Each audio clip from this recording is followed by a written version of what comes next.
Jai Hind. This is Brigadier Hemant Mahajan. We have spoken about the 1971 war in last three episodes. Today, we are going to talk on a very important issue, that is the heroes of 1971 war. Thereafter, we will talk about as to what was the outcome at the Shimla Agreement which took place between India and Pakistan at Shimla in 1972. And thereafter, we'll also focus on Bangladesh today or the security scenario on the Indo-Bangladesh front thereafter.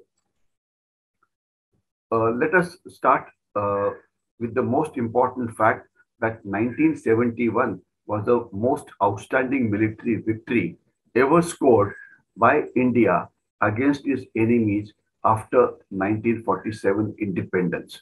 It was a war. It was a war which was brilliantly fought. Very good preparations made by General Sam Manekshaw and the armed forces. Thereafter, the plan was implemented in a very professional manner by the Indian Army, and the war ended in barely 2 weeks after it started on 3rd of December. So therefore, it was a brilliant campaign by all means. Now, what did we gain after the war, and what is the situation as on today? First, let's talk about the heroes which were there in the war. The Field Marshal and his generals. Field Marshal Sam Manekshaw was one of the most outstanding leaders. His contribution to this victory has been highlighted before. He deserves all our compliments. He was supported ably by many. First one was Major General Inder Gill, who was the Director Military Operations at that point of time in New Delhi. He was a very effective DMO, now called as the DGMO, who controlled the operations very, very well, sitting at Delhi. He also was an outstanding professional. Then we have the Eastern Command, led by Lieutenant General Jagjit Singh Arora. Lieutenant General Jagjit Singh Arora was an army commander who commanded Eastern Command very well. He is also considered as a very competent officer. Then you have the Chief of Staff of Eastern Command, that is then Major General Jacob. He is also credited with doing a fair amount of planning. The Field Marshal used to speak to him regularly during the operations, and also when General Niazi was not willing to surrender, he was made to go to Dhaka to convince General Niazi that he must surrender. In fact, when General Jacob went to Dhaka, at that point of time, there were a lot of troops which were still left untouched in the war, and Pakistan could have fought much longer in the war if they had decided to. But General Jacob's skill plus psychological operations carried out by the army, dropping of leaflets by the Air Force, ensured that they surrendered even when their combat potential was intact. The next set of generals that we have are the three corps commanders. 33 Corps Commander General Thapar, 4 Corps Commander, 4 Corps commanded by one of the most important heroes, that is Lieutenant General Sagat Singh, and we have the 2 Corps which was commanded by General Raina. Both General Raina and ML Thapar commanded the corps competently and led well, but the actual hero of the fighting troops was Lieutenant General Sagat Singh, an outstanding field commander who led from the front. He carried out a lot of innovative planning. He crossed rivers and nalas with local resources. He outflanked the various fortresses that was there and headed straight for Dhaka. The paradrop at Tangil, also helibound crossing of river, were some outstanding operations carried out under his command. General Sagat Singh always led from the front, and he ensured that we reached Dhaka much faster than was estimated. Another hero was the the GOC of 101 Communication Area located in Shillong. Actually, 101 area in Shillong had barely two brigades, but its GOC, General Nagra, and initially General Gill and later General Nagra also did a very good job. And in fact, they were one of the first troops to enter into Dhaka. All in all, the generalship of the war was of a very high order. While we are not focused too much on the Western Front, even on the Western Front, effective battles were fought by the army commander there and the corps commanders, both in the area of Kashmir and in Punjab. Purely because of lack of time, we are not focusing on them, but they also fought the war very well. Now we come down to the ground in which a lot of heroes were there. The four PVCs whose names are brought out are Major Hoshiar Singh of the Grenadiers, three Grenadiers to be precise, who fought in the Battle of Basantar, in which he stopped the Pakistani advance. He was a company commander there, and rightly he was awarded with a Paramveer Chakra. Much later in life, in 1973 to 75, when I was a cadet at Indian Military Academy, Dehradun, I had the good fortune of studying tactics under Major Hoshiar Singh in the single company of Indian Military Academy. He was an outstanding company commander and battalion commander. The second hero was Lieutenant Arun Khetrapal, who led the tanks against the Pakistanis. He also, for his sheer bravery, was awarded Paramveer Chakra. I can also say that he was also from Siaghad Company of Indian Military Academy, and I'm very proud of him. The next Paramveer Chakra was Lance Naik Albert Ikka. His bravery has been recorded very well in the history. Then we have the one from the Air Force, squadron leader Nirmaljit Singh Sekho, who fought against the Pakistani sabers. He also deserves our compliments. There were many Mahavir Chakra winners purely because of lack of time. We are not talking about them, but there were some very outstanding battalion commanders, company commanders, brigade commanders. In fact, my own battalion, 7 Maratha Light Infantry itself, lost very heavily in this war in the Battle of Pachagad and Kamdanagar, and they also produced a lot of gallantry award winners. But I think what is more important is the Indian soldiers as a whole fought very bravely, and they were led equally efficiently by their platoon commanders, company commanders, battalion commanders, brigade commanders, and the GOCs of the division and the corps commanders. We lost nearly 4,000 of our troops in this war. We also nearly more than 10,000 troops of ours were severely injured. All these martyrs of this war deserve nation's gratitude, and we pray for their peace forever. These were the outstanding soldiers, JCOs, officers of Indian Armed Forces which led the war. Not to forget about some outstanding commanders from the Air Force and also from the Navy. Now I will talk about as to what happened in the Shimla Agreement. We had nearly 94,000 soldiers as prisoners with us. However, we did not achieve much as far as the negotiations in Shimla were concerned. There were few which are very very conspicuous by their failure. Number one, it is said again and again that nearly 95 soldiers of ours which were held by Pakistan as prisoners of war were never released. Pakistan claimed that they were not with them. We could have easily held on to some Pakistani soldiers to tell them that if you do not release our soldiers, we will not relieve your soldiers. Possibly Pakistan, even at that point of time, would have understood the language of tit for tat, but we definitely failed those soldiers who were prisoner of war in Pakistan. That was one of the biggest failures. Second failure is, of course, not converting the line of control into an international border. This was a golden opportunity to ensure that the Kashmir dispute was resolved forever. This was not done, and after that, Pakistan launched against us what is called as Operation Karakoram, that is by covert and overt means destabilizing India. The three prongs of Pakistan's Operation Karakoram are well known.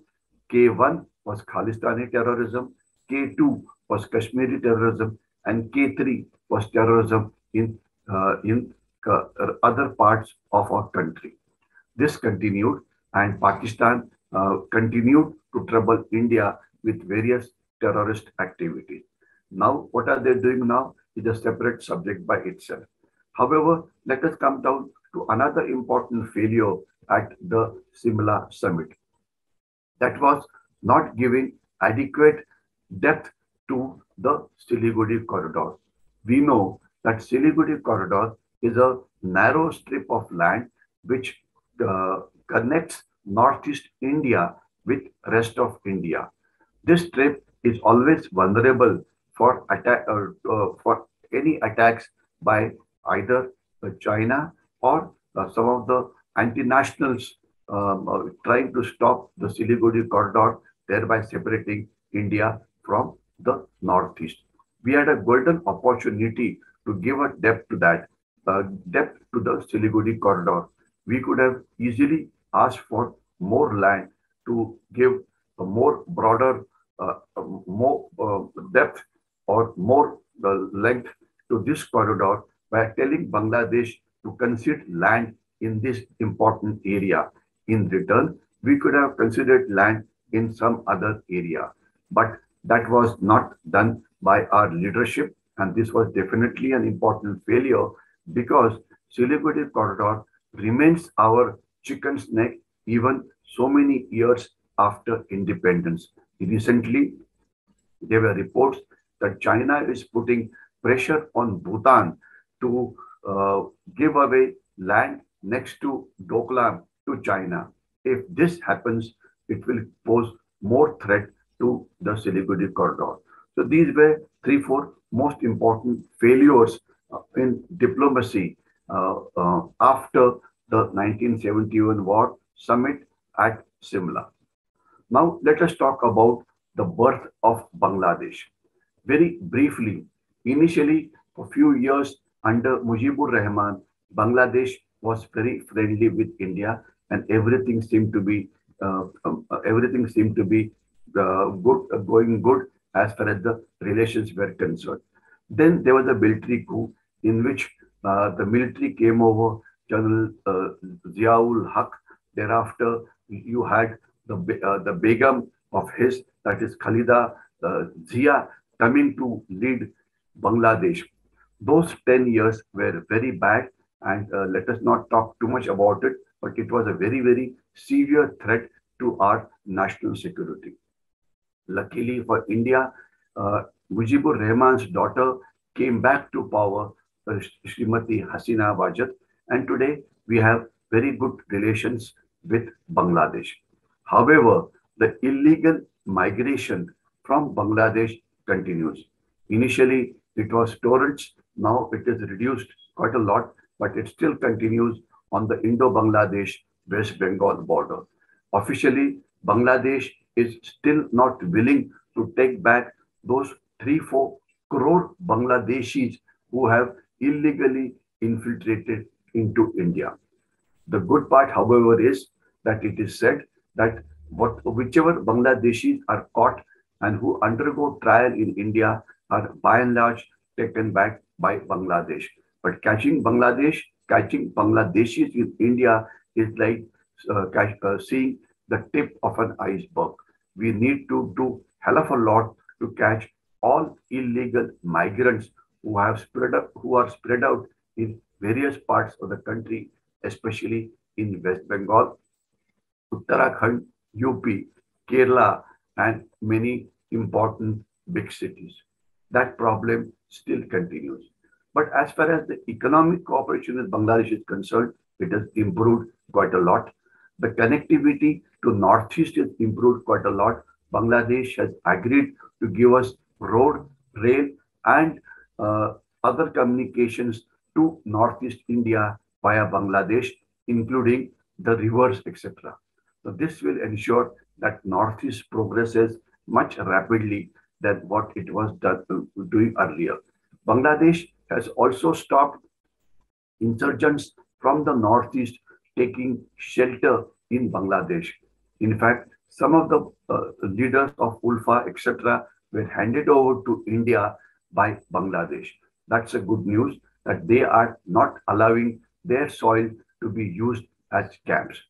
They have also ensured that all other illegal activities which were taking place against India in the form of smuggling, etc., they are not officially doing it now. However, illegal migration is still a cause of concern.